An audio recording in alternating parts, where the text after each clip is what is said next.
حي على الفلاح.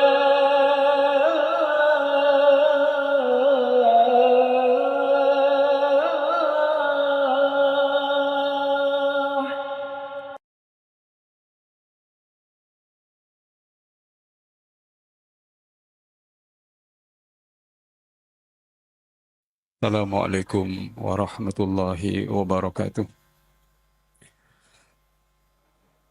Alhamdulillahi rabbil alamin.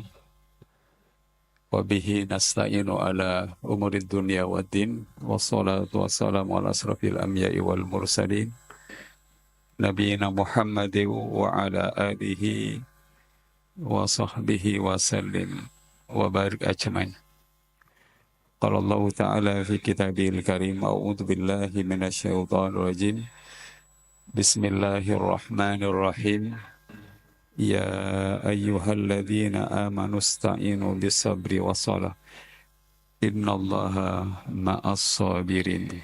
Sadaqallahul adzim.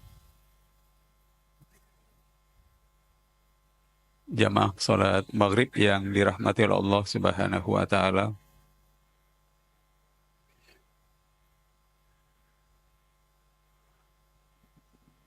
Hampir 30 tahun yang lalu jamaah sekalian, saya bertemu dengan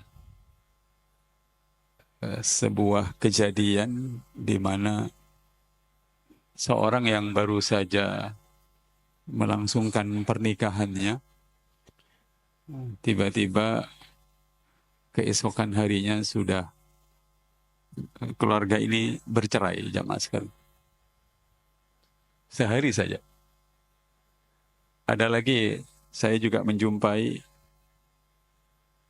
sebuah keluarga yang baru seminggu membentuk keluarga, kemudian tiba-tiba keluarga ini bercerai. Hadirin sekalian.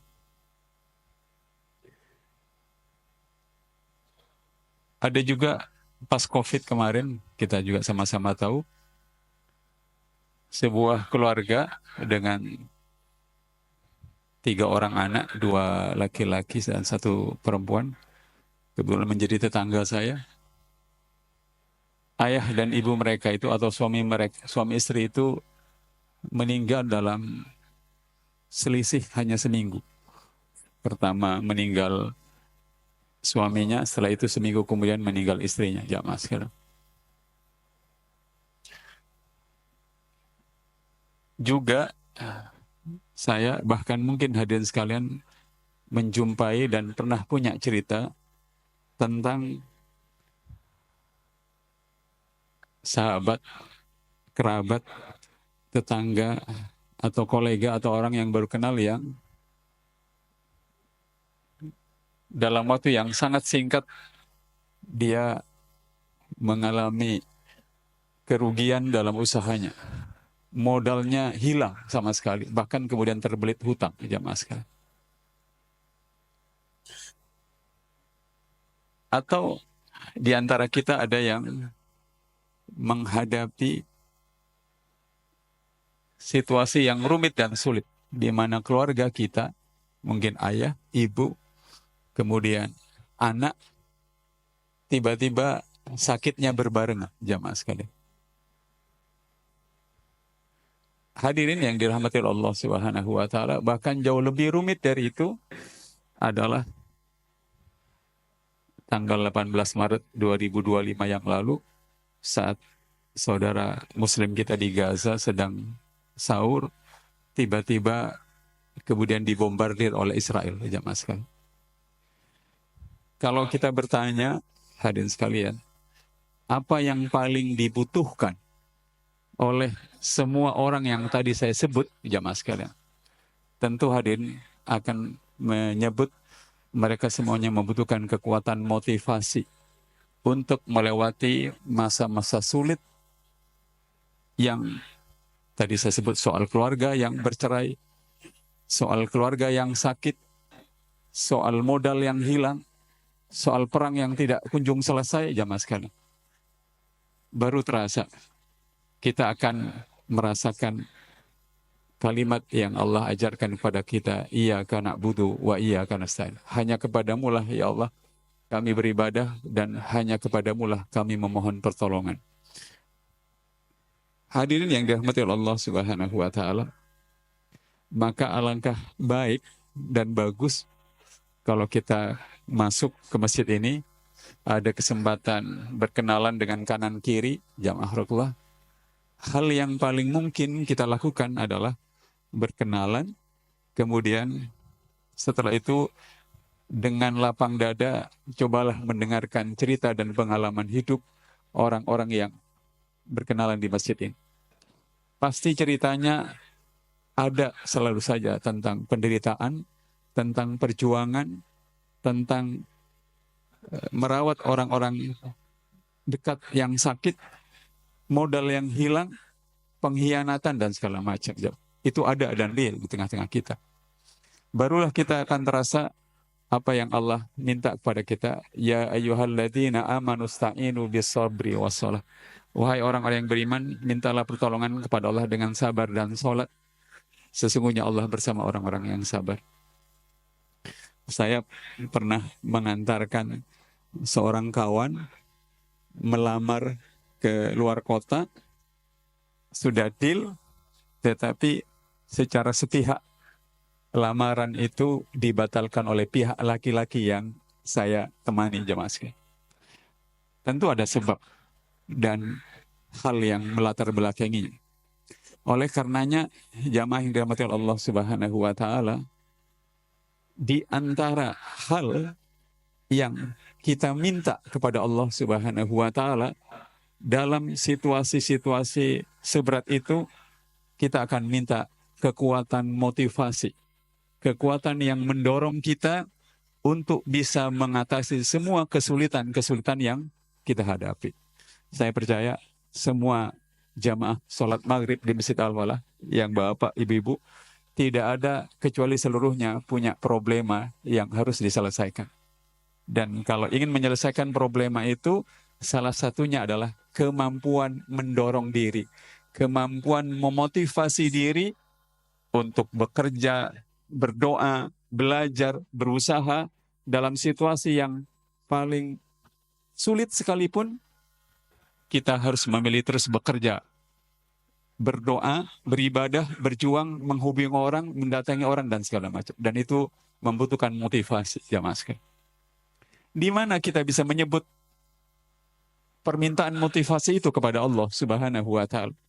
Paling gampang adalah pada saat kita membaca iyyaka na'budu wa iyyaka nasta'in. Hanya kepadamulah kami mengabdi ya Allah, dan hanya kepadamulah kami memohon pertolongan. Di antara pertolongan yang harus kita mintakan kepada Allah adalah memohon agar kemampuan kita bekerja, berjuang, berusaha, mencari jalan keluar itu tidak habis dan tidak kalah oleh beratnya problema yang kita hadapi. Jamaah Rasulullah. Sudah 3 pekan yang lalu, pas hari Minggu saya main bola, jamaah sekalian. Ada kawan main bola itu, saya tanya, Mas sudah berkeluarga? Sudah Ustaz, kata. Sekarang tinggal di mana? Dengan enteng dia, jangan. Istri saya sudah saya cerai Ustaz. Enteng sekali nyebut. Dia suka cemburu pada saya dan segala macam. Anak muda seperti dia, istrinya diceraikan, tentu dia ingin berkeluarga lagi. Semua orang dalam kehidupan ini membutuhkan motivasi. Kalau motivasi itu artinya dorongan yang mendorong dan menggerakkan kita untuk bekerja, berbuat, berusaha, belajar, dan tidak perlu menunggu mood, ya. Tidak perlu moodnya itu enak, karena orang kadang berusaha, bekerja, belajar itu nunggu suasana batinnya enak. Sementara masalah itu harus diselesaikan setiap saat, maka kita membutuhkan dorongan dan motivasi yang kita butuhkan terus bisa menyala, membakar diri kita untuk terus bekerja dan berusaha, jamaah sekalian. Hadirin yang dirahmati Allah Subhanahu wa taala. Yang kedua, jamaah sekalian, orang itu bukan hanya butuh motivasi. Yang dibutuhkan sebagaimana mobil itu butuh digas, lalu dia karena gas mobil itu atau sepeda motor dia berjalan. Tapi begitu berjalan, kita baru sadar dalam hidup ini tidak hanya membutuhkan kekuatan yang menggerakkan kita untuk bekerja, berusaha, dan berjuang. Masih ada lagi kekuatan yang kita butuhkan untuk apa? Menumbuhkan karakter, sifat-sifat unggul dari kita. Hadirin, semua suami yang ada di ruangan ini pasti akan mengatakan, Ustaz, benar ternyata. Istri kita itu, atau mungkin ibu-ibu, suami kita itu tidak seperti yang kita bayangkan dulu waktu kita masih berkenalan. Begitu kami berkeluarga, saling kenal satu dengan yang lain, akhirnya kami baru menyadari bahwa saya perlu bersabar menemani istri saya. Saya perlu lapang dada menemani dan menerima suami saya. Saya butuh tidak mudah tersinggung oleh sesuatu yang menjadi kebiasaan istri atau suami dan sekalian. Barulah kita membutuhkan tidak hanya motivasi di depan, tetapi kita membutuhkan berbagai karakter dan sifat-sifat unggul yang mesti kita miliki. Kesabaran, lapang dada, pemaaf, kemudian tidak mudah tersinggung, dan segala macam. Jamaah yang dirahmati oleh Allah Subhanahu wa Ta'ala, kalau ada di antara kita, jamaah Rasulullah, yang merasa doa kita belum dikabulkan oleh Allah, dan kita merasa ditinggal oleh Allah, coba ingat-ingatlah surat Wadduha, ma wadda'aka rabbuka wa ma qala. Tuhanmu tidak meninggalkan engkau dan tidak benci kepada engkau. Itu ayat ini, surat ini untuk Rasulullah, tetapi juga berlaku untuk kita. Agar kita merasa tidak ditinggal oleh Allah, salah satunya adalah alam yajidika yatimam fa'awa. Bukankah aku telah mendapatimu dalam keadaan yatim, lalu aku lindungi engkau. Para ulama-ulama yang bijaksana itu mengatakan begini. Saya baru menyadarinya, dan hadir mungkin tidak sadar, tetapi dua hal yang disebut oleh ulama ini berfungsi dengan cara luar biasa dalam kehidupan. Laisal yatimu qad mata waladuhu. Bukanlah yatim sejati itu orang yang telah meninggal ayah dan ibunya. Walakinnal yatim yatimul ilmi wal adabi. Tetapi yatim sejati itu adalah orang kalau tidak memiliki ilmu dan tidak memiliki adab, karakter, sifat-sifat unggul dalam dirinya. Waktu tadi kita habis maghrib berdoa, ya Allah berilah aku rezeki, sehatkan ibu saya, selesaikan itu. Dan doa itu belum dikabulkan, kita mungkin buruk sangka pada Allah. Tetapi agar buruk sangka itu hilang, cobalah ingat dua hal. Yang pertama ilmu, yang kedua karakter yang telah Allah berikan kepada kita. Dengan ilmu kita bisa membaca Al-Fatihah. Dengan ilmu kita bisa berdoa waktu sholat. Dengan ilmu kita bisa berzikir setelah selesai sholat. Dengan ilmu kita bisa menulis dari tulisan yang paling ringan sampai yang paling kompleks. Tetapi adab yang ada di kita, kita semua sama-sama sudah pernah mempraktekkan disiplin waktu. Kemudian tanggung jawab, menepati apa yang kita ucapkan. Semua karakter-karakter itu telah mengantarkan kita hingga kita seberhasil sekarang dengan izin Allah Subhanahu wa Ta'ala. Tetapi jamaah Rasulullah, begitu hadirin berkeluarga, bertambah banyak tanggung jawab karena memimpin orang, hadirin pasti akan menyadari kita membutuhkan tambahan karakter yang harus ada dalam kita.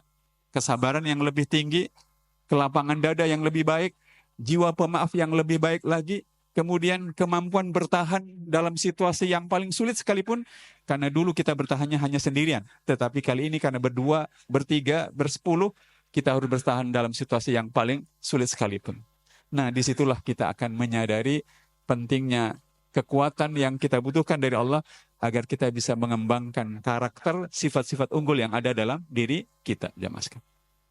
Hadirin, kalau ada waktu, cobalah renungkan surat 68 dari ayat 1 sampai ayat terakhir. Syekh Adil Muhammad Khalil, salah satu ulama dari Kuwait, mengatakan surat ini, beliau sederhana, surat ini mengingatkan kita untuk memiliki karakter-karakter unggul dan menjauhi karakter-karakter buruk. Sederhana, begitu dibuka jemaah sekalian, saya sudah pernah sampaikan. Kira-kira surat 68 kalau saya elaborasi, saya ceritakan detail begini. Kalau di tengah-tengah kita bergaul, kanan kiri kita tetangga, teman sekantor, ada orang yang mengkhianati kita, merendahkan kita, menghalangi kita, ya. Kemudian memusuhi kita, mengatain keindahan kita dan segala, mulai dari yang sederhana sampai yang rumit. Allah meminta Rasulullah dan kita untuk tidak mundur dari pertarungan kehidupan. Dengan firman-Nya di ayat 48 di surat 68, fasbir li hukmi rabbika wala takun ka sahibil huti idnada wa huwa maktum. Bersabarlah engkau Muhammad ketika engkau menjalankan perintah Tuhanmu, janganlah engkau seperti penghuni perut ikan. Maksudnya Nabi Yunus yang berdoa dalam keadaan sedih. Jadi Allah meminta Rasulullah ketika memulai perjuangannya di mana kafir, musyrik, menghina, kemudian membenci, kasar dan segala macam, dengan satu perintah. Hadapi itu semua dan jangan mundur dari gelanggang kehidupan. Jamaah. Hadirin, saya dan hadirin sekalian, kalau nanti ngobrol setelah sholat isya, misalnya ngobrol dengan saya, hadirin bisa bercerita, Ustadz Arkom, tetangga saya itu pemabuk. Hadirin akan bisa mengatakan, Ustadz, teman sekantor saya ini suka ngerumpi. Kita bisa mengatakan soal hal yang tidak baik di sekitar kita dan menjadi obrolan. Itu gampang diobrolkan. Tetapi membutuhkan kelapangan dada, daya tahan dan kesabaran untuk diperbaiki dari waktu ke waktu. Kalau bahasa yang simpel, saya sebagai penceramah dan semua penceramah, semua khotib itu paling gampang membicarakan bahwa judi, maksiat, zina, membicarakan aib itu dosa, itu gampang diomongkan. Tetapi kalau kami berterjun ke tengah-tengah masyarakat memperbaiki hal-hal itu yang lebih rumit dan lebih sulit. Jamaah yang dirahmati oleh Allah Subhanahu wa taala, tanpa sadar dalam kehidupan kita sehari-hari, begitu ngobrol, kita cenderung membicarakan hal-hal yang tidak sedang baik di tengah kita. Itu tadi, jamaah sekalian, tentang narkoba, minuman keras, musik keras yang mengganggu kita dan segala macam. Tetapi tidak pernah dalam pikiran kita berpikir bagaimana dengan sabar, lapang dada, memaafkan, kemudian telaten, bekerja keras, kita menghadapi semua itu dengan sangat baik. Hadirin yang dirahmati Allah Subhanahu wa taala, kalau ada hadirin yang hari ini hendak pulang dan tidak mau pulang hanya gara-gara satu hal. Kenapa? Ustadz, saya malas pulang. Di rumah itu tidak kondusif. Tidak ada yang mau diajak sholat. Tidak ada yang mau diajak ngaji. Kemudian ada yang bilang, Ustadz, saya malas pulang. Tetangga kanan kiri saya itu mulai dari sejak 7 malam sampai jam 12 malam main judi dan segala macam. Saya ingin mengatakan, Al-Quran itu diturunkan kepada kita untuk menghadapi semua hal yang paling tidak masuk akal sekalipun. Tetapi dengan tugas, tumbuhkanlah kesabaran, kelapangan dada, maafkanlah sesemua orang. Maka ketika kita bisa mengembangkan semua kekuatan-kekuatan karakter itu, kita tidak akan mundur dari pertarungan kehidupan yang paling mengganggu kita sekalipun, jamaah. Kenapa?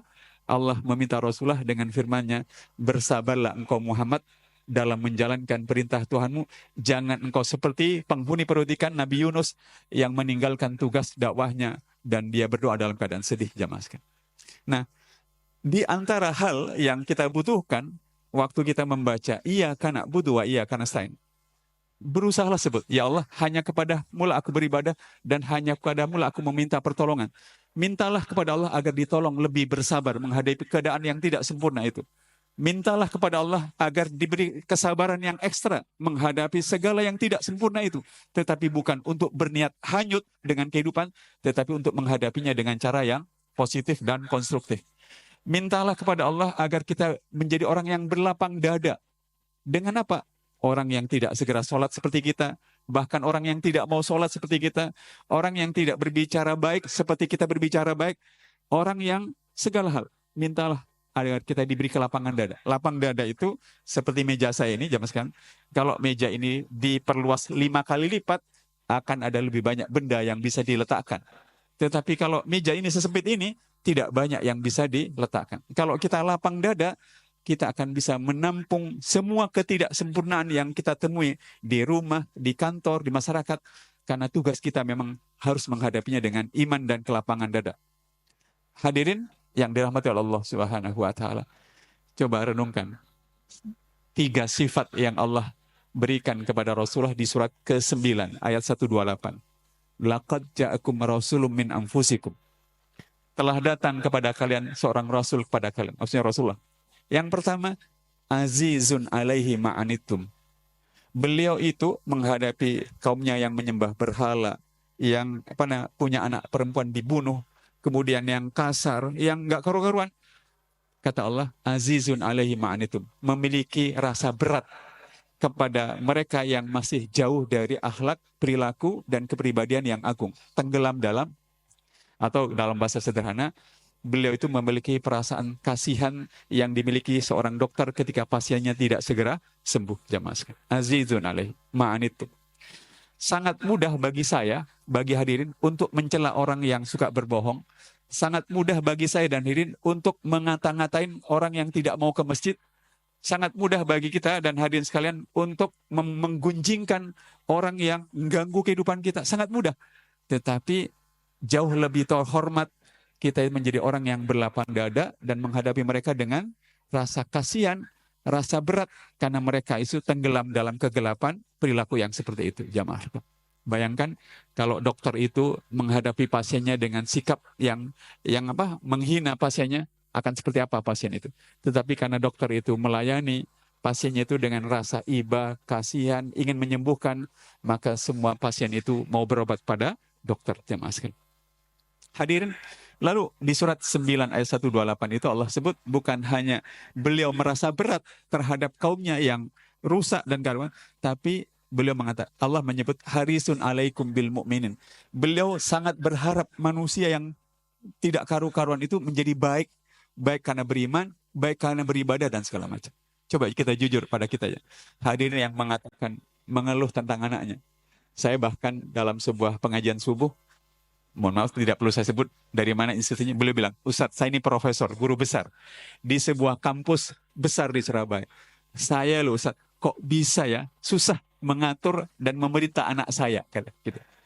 Kalau ada di antara kita yang juga seperti itu terhadap anaknya, istrinya dan segala macam, apakah kita itu lebih mengeluhkan anak, istri dan suami yang tidak mau kita perintah, ataukah kita punya harapan, mudah-mudahan dia bisa sholat seperti saya sholat, mudah-mudahan dia bisa belajar seperti saya belajar, mudah-mudahan dia bisa disiplin seperti saya disiplin. Apakah kita hanya merendahkannya, membicarakannya, atau kita punya sifat yang kata Allah, harisun alaikum bil mu'minin, sangat berharap orang-orang yang ada di sekitar kita tumbuh imannya, baik ibadahnya, berkembang lebih bagus perilakunya dan segala macam. Jamaah sekalian. Lalu yang ketiga, Allah menyebut karakter Rasulullah dengan sebutan Raufur Rahim, dan mempergauli manusia, semua manusia di sekitarnya dengan Rauf dan Rahim, dengan kelembutan dan penuh kasih sayang. Jamaah sekalian.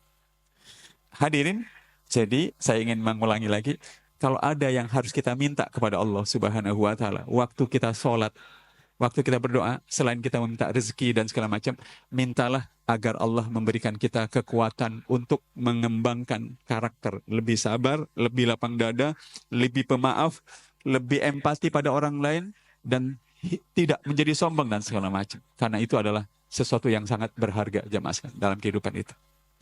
Hadirin, tetapi yang ketiga, tadi yang pertama motivasi, yang kedua adalah karakter dan sifat-sifat baik. Yang ketiga adalah kita membutuhkan kekuatan dari Allah Subhanahu wa taala agar kita ini bisa terus belajar, jamaah sekalian. Sekali lagi, agar kita bisa terus belajar. Hadirin sudah sama-sama ketahui di handphone kita, kalau kita buka WA, ada ikon itu yang menjadi penanda AI, artificial intelligence atau meta dan segala macam. Yang kalau kita ketik nanya apa saja di situ pasti dijawab, jemaah. Ya. Pasti dijawab. Ya. Walaupun saya pernah mencoba, saya ketik nama teman saya namanya Yusuf Rohana, dia jawabnya, maaf saya tidak kenal Yusuf Rohana, katanya. Lucu sekali jawabnya. Tetapi begitu kita tanya hal-hal yang lain, dia bisa menjawabnya. Apa yang mau saya sampaikan?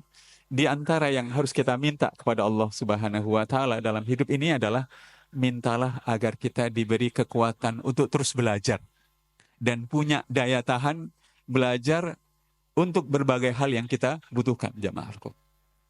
Siapapun yang hari ini merasa, Ustadz Arkom, saya kok susah ya mengajak istri saya, kok susah ya mendidik anak saya, kok susah ya mempengaruhi teman kanan kiri dan segala macam. Mungkin salah satu penyebabnya bukan pada karakter kita yang tidak ada, tetapi ada pada sebagian ilmu yang belum kita miliki, yang kalau dimiliki ilmu itu mungkin akan membantu kita untuk bekerja lebih baik di tengah-tengah kehidupan. Saya dapat ilmu yang unik dari seorang reserse, beliau tinggal di daerah Sedati. Beliau begini, polisi reserse, masih aktif sekarang. Beliau bilang, Ustadz, kalau Ustadz datang dan membubarkan orang main judi, Ustadz. Orang main judi lagi ngumpul, Ustadz jangan coba-coba datang membawa polisi, kata.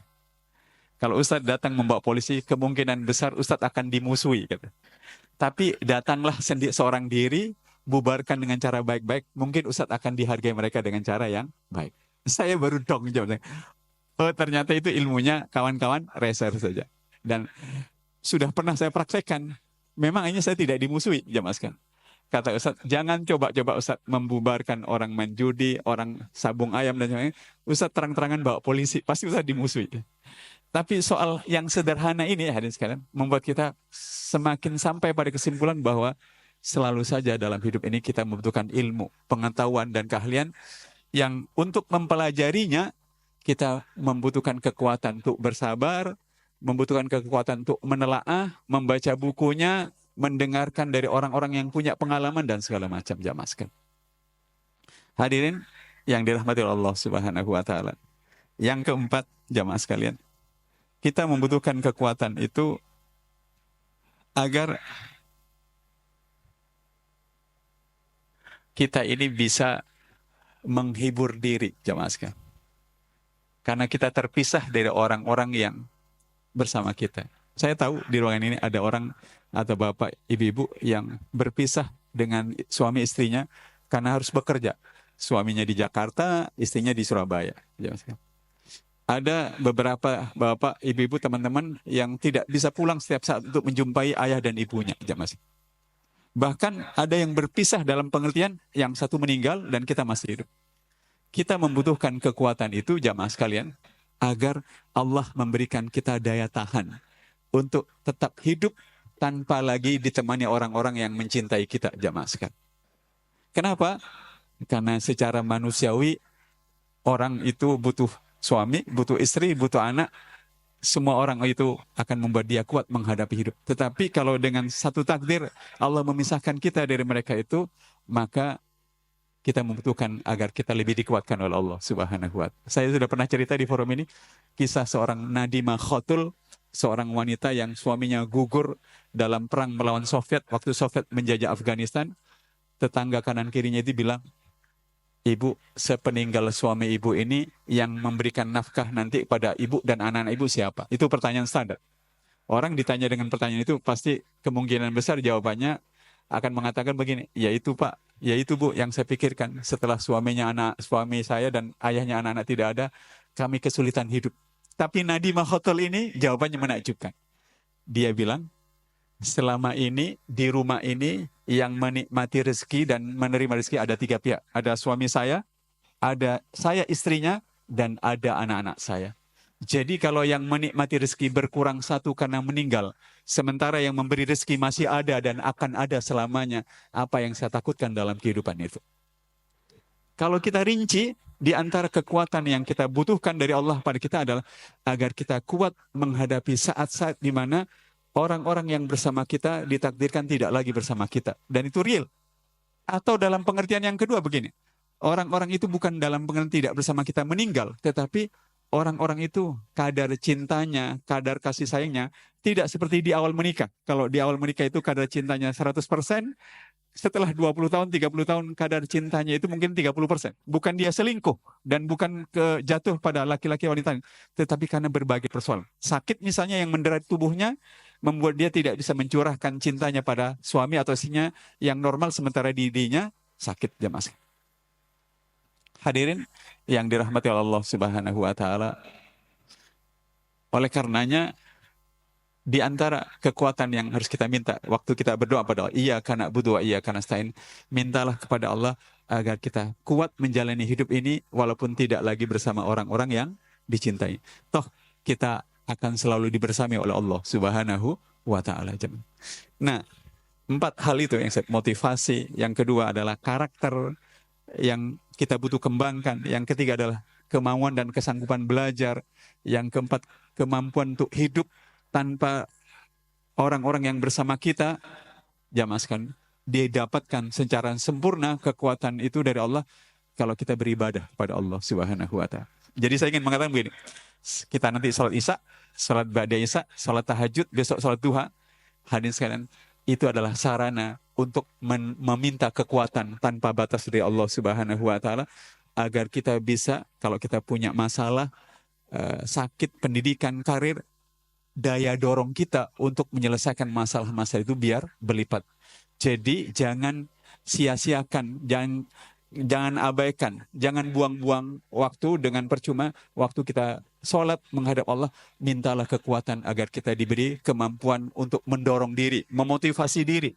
Karena dokter, kemudian guru, dosen, trainer, ustadz tidak akan selalu bersama kita untuk memotivasi kita. Tetapi kalau kita bisa memotivasi diri dengan meminta kekuatan motivasi itu dari Allah, setiap saat kita bisa mendorong diri kita untuk bisa maju dalam kehidupan. Yang kedua, jamaah sekalian, kita tahu bahwa semua hal dalam hidup ini seperti bangunan renovasi Al-Falah ini membutuhkan tambahan ini di sana sini, pasti kita akan mengetahui kita butuh lebih sabar, lebih lapang dada, lebih punya daya tahan dan segala macam.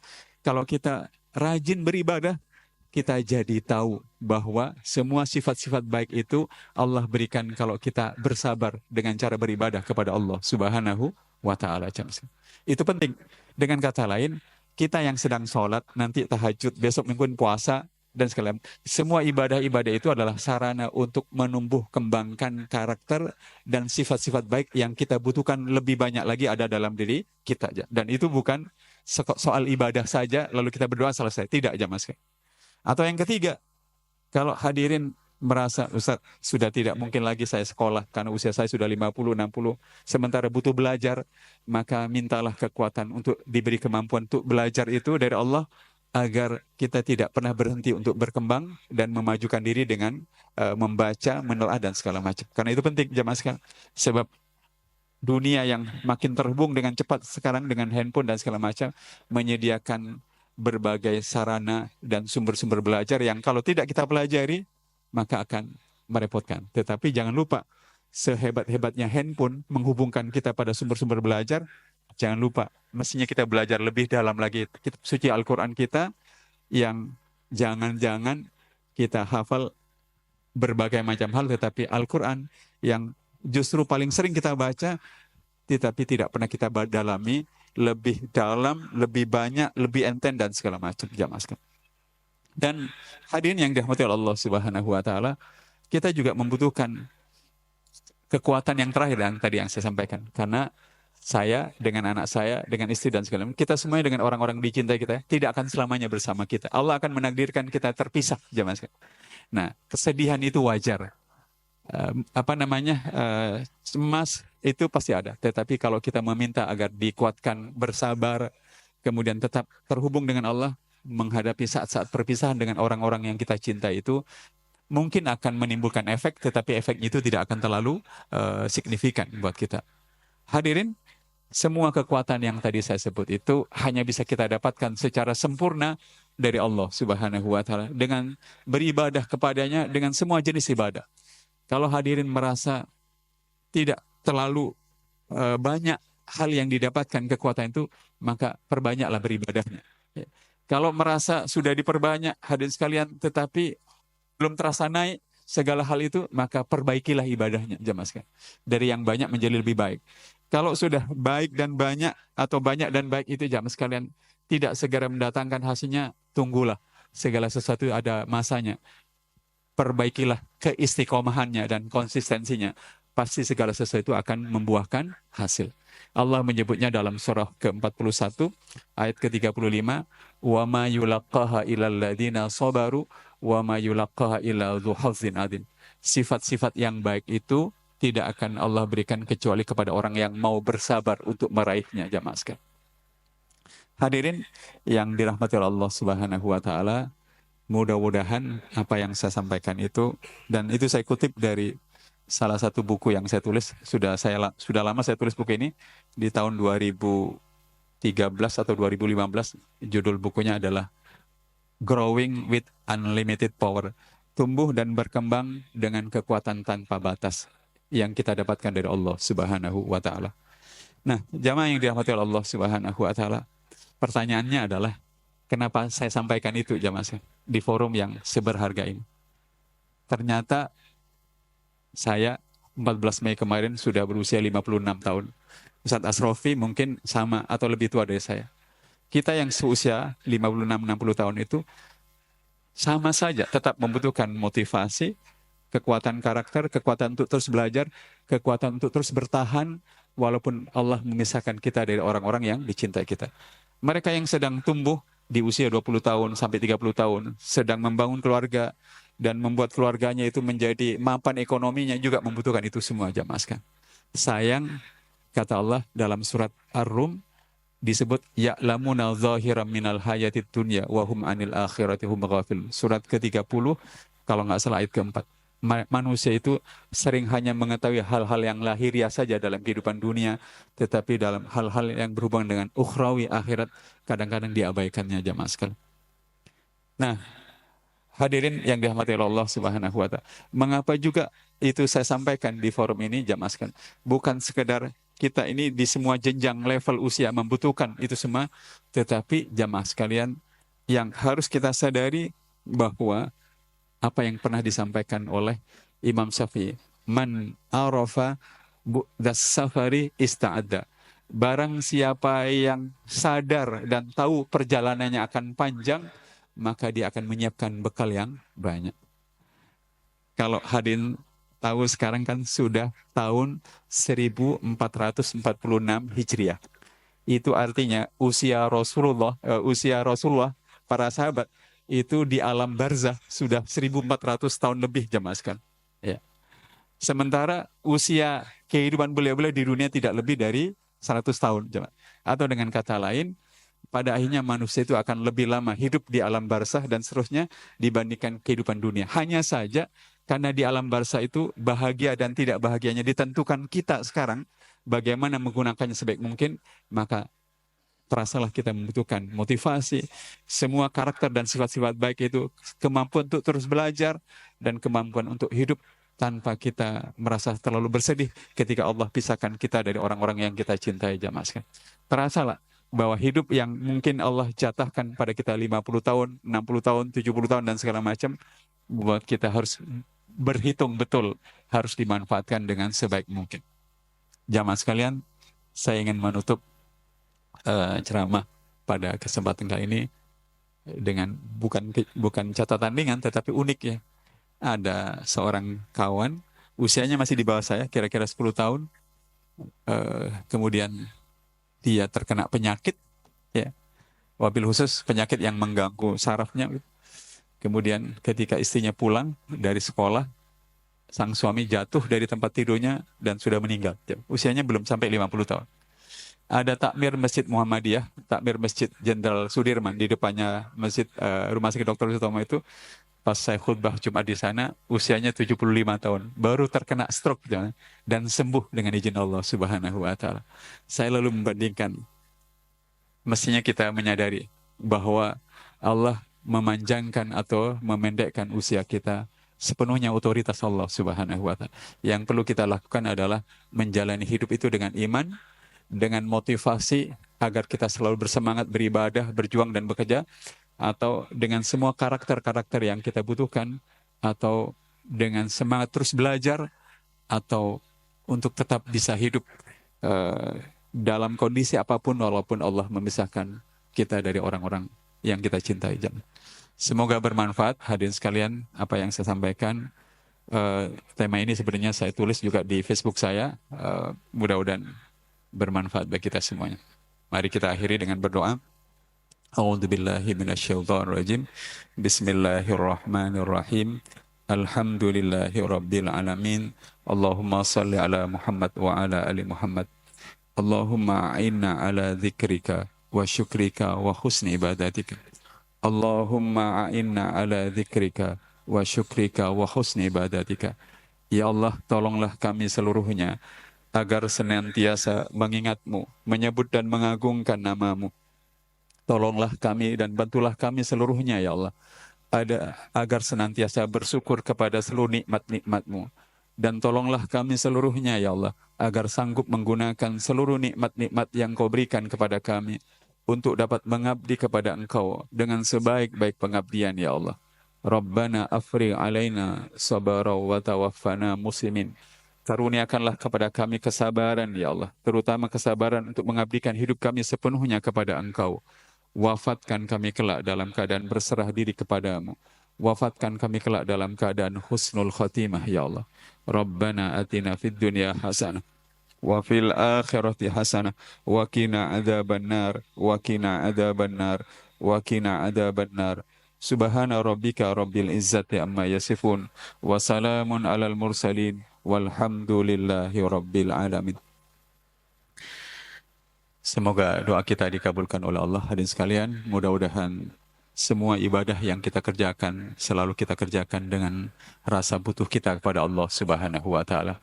Subhanakallahumma wa bihamdika asyhadu an la ilaha illa anta astaghfiruka wa atubu ilaik. Wassalamualaikum warahmatullahi wabarakatuh.